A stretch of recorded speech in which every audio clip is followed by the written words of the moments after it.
paruzja będzie miała kilka etapów. Nawet można by było powiedzieć, że paruzją będzie cały okres od ukazania się Chrystusa na obłokach i od tego sądu zwanego awizo, ostrzeżeniem, aż do końca świata. Ponieważ Chrystus nie tylko przyjdzie na moment, ale zapoczątkuje nadejście swojego królestwa na ziemi, zapowiedzianego i oczekiwanego. Sam moment zwany awizo, ostrzeżeniem, będzie miał dwa etapy. Pierwszy, bardzo dla wszystkich uszczęśliwiający, bo nawet ci, którzy nigdy Chrystusa nie znali Jego nauki, nie mieli kontaktu z Jego Kościołem, wszyscy nagle Go zobaczą. Zobaczą Go w Jego pięknie, w Jego majestacie, w Jego blasku, oczywiście przytłumionym, bo nasze ziemskie oczy zaledwie rąbek tej chwały są w stanie znieść. A za chwilę Chrystus wystąpi w roli sędziego. Będzie to ten sam sąd, który nazywamy szczegółowym i który związany jest z naszą śmiercią. Najprawdopodobniej obejmie on wszystkich ludzi od 8 roku życia, a więc i nasze życie całe od 8 roku, nasze dorosłych i dzieci, które już ten wiek ukończyły. Wszyscy zobaczą jakby film swojego życia, a życie nagle się zatrzyma, nie będzie nikogo obchodziło, gdzie się znajduje, jakie są zewnętrzne okoliczności, w których się znalazł. Będzie tylko zapatrzony w tę właśnie wizję, w ocenę swojego życia oczyma Boga. Ci, którzy będą przygotowani duchowo i którzy w tej chwili są w kontakcie bliskim z Chrystusem, żyją w Jego łasce, nie mają się czego obawiać. Nawet jeśli zobaczą swoje niedoskonałości, grzechy ich są już odpuszczone, bo przystępują do sakramentów świętych prawdopodobnie, jeśli godnie do nich przystępują, będą zasmuceni, ale nie zatrwożeni. I dla nich stanie się to dopingiem do ogromnej pracy nad sobą. Skoro Ty, Boże, tak mnie kochasz i tego ode mnie oczekujesz, to ja teraz pragnę rzucić się w ten wir pracy, przemiany, pracy dla Ciebie, dla Twojego Królestwa.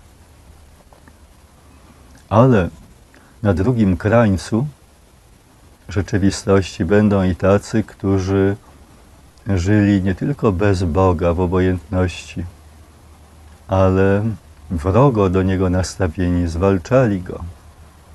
Nawet zniewoleni będą i opętani przez szatana do tego stopnia, że nie będą w stanie wyciągnąć ręki w kierunku przychodzącego i poprosić: zlituj się nade mną. Będą działać pod wpływem wykrzywionego obrazu Boga, który w sobie noszą, bo szatan go wykrzywia. Widzą go jako okrutnego, dalekiego, nieobecnego w ich życiu. I nawet gdy ukaże się im on jako miłość, odrzucą go. I dla tych ludzi będzie to już śmierć, a więc sąd związany z ich śmiercią. Miliony ludzi w tym momencie, w tym ostrzeżeniu umrą i ci, którzy umrą, to będą prawie sami ci właśnie opętani. Pozostali na ziemi podzielą się na dwie kategorie, na tych, o których wspomniałem jako pokutujących i na tych, którzy z początku podejmą jakieś decyzje postanowienie poprawy, ale nie będzie ono na tyle mocne, by w nim wytrwali. Za chwilę szatan powróci, prowadząc 7 gorszych od siebie, jak powiedział Pan Jezus, i zechce doprowadzić do ich opętania do entej potęgi. I właśnie ci ludzie staną się prześladowcami Kościoła. Nadejdzie ten czas męczenników, o którym wspominał w Fuldzie Jan Paweł II. I w ich krwi ma się oczyścić Kościół.